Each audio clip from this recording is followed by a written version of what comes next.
Nakilala ko dun sa eskwelahan, lagi kaming nagkikita at madalas magkwentuhan. Lagi kaming sabay pumasok at sabay pang umuwi. Doon nagsimula ang pakikipagkwentuhan sa gabi. Minsan pa nga nagagala kami at medyo may harutan. Hindi rin maiwasan ang mata magkatitigan. Naaalala mo pa ba nang tayo ay naglalakad doon banda sa may kalsada at tayo'y naghawakan ng kamay? Sabay tayong nagsabing mahal kita.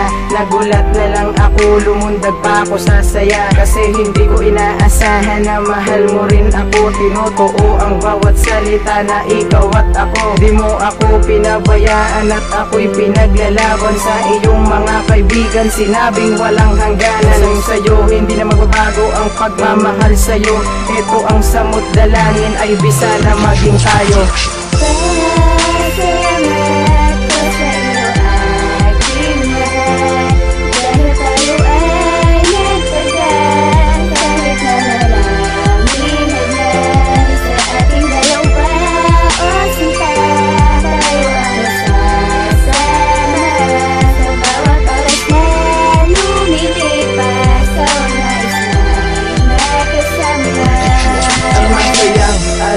Na nagbibigay ngiti, ikaw ang dahilan kung ba't napawitig gati. Lagi kang nagpapasaya pagkasama na kita. Alam mo ba sa'yo ko lang nabanggit na mahal kita. Hindi kita pagpapalit kahit marami pang iba. Dahil sa'yo lang natutunan ng pagmamahal, diba? Sinabi mo sa akin na wala nang iwanan ang pag-ibig kong ito.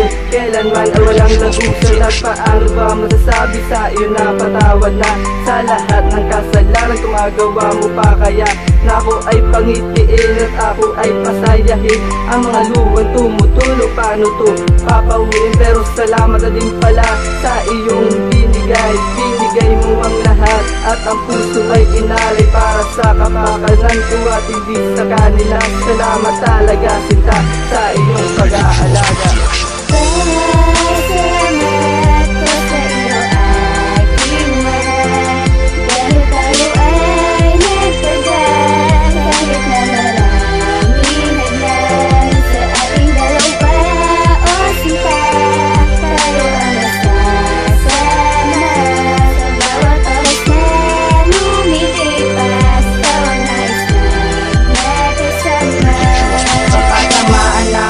Isang diwata na anghel, laking pasalamat ko nang ikaw ay dumating sa buhay kong ito. Ikaw ang nagbibigay saysay, hindi ko makakaya kung ikaw ay mawawala. And I promise to you, I'm going to pretend to you all the loving and the joy, just because I love you too. I will give you all the sweetness and the destiny we had. Kahit anong mangyari ko pa rin aking mahal. Hindi ko kayang humarap sa pagsubok na ito. Laging tanong ko sa iyo kung malalampasan ko to. Sabi mo, oo, sige, okay na yon. Basta pagtibayin mo ang ating relasyon. Wag na tayo maghihiwalay pang habang buhay na. Ang pagmamahal na to tayo na ngang dalawa. Ikaw lang talaga at wala nang ang iba. Ang pagmamahal na to, Jem, sa'yo lang talaga. Salamat ko sa iyo aking mahal. Dahil tayo ay nagtagal, kahit na maraming hadlang sa ating dalawa. O sinta, tayo ang nasasama sa bawat oras na lumilipas. Sa nais na nakasama. Salamat sa iyo mahal. mahal ang buhay ko'y binago mo, na kung dahil sa iyo ang puso ko'y di matututo, na kung paano magmahal, maging tapat sa relasyon. Binigyan mong halaga ang puso ko na umaahon sa saya at ligaya kapag kasama ka. Mundo'y lumiliwanag, lungkot ay nawawala. Naglalahong bigate pag ikaw ang katabi, araw man hapon gabi, kapiling ka sa isang tabi. Pinapangiti aking mga labi sa tuwing ako'y nayayamon. Pinapasaya, pinapaligaya mo ako sa mga jokong di ko malimot, at sa mga biro mong padali na minsan di nakakatawa pero nawawala sa buhay ko. Problema ko sa aking pamilya, ikaw ang aking sandalan pag ako'y nahihirapan. Sa oras na gipit, nandiyan ka, tinutulungan mo ang puso ko kapag ito'y may dinaramdam. Ikaw ang aking kalinga, pagmamahal mo'y pinaramdam.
Nalubusang kilala, pero aaminin ko ako'y hindi mababahala. Oo nga, mahal kita, pero higit pa doon, pasasalamat sa iyo ng mga panahon. Katawagan, minsan ka-text, pero sayang talaga dahil wala ka na ngayon. Kaya ngayon sa alaala na lang ba kita na muli pang makikita, pero hindi ako susuko at hindi ko alintana. Imbis na ako'y malungkot, pinipilit na ngumiti dahil banal ka sa aking puso at ikaw ang pumapawi ng lahat ng pigati. Kapag akin ang nakikita, ang munting larawan mo sa Facebook ko'y nakatala. Hindi man kita na matawag na mahal, pero dito sa aking puso tinuturing kang banal. Ang munting awitin ko na nagsisilbing pasalamat, at nang nakilala ka parang abot ko na ang ulang.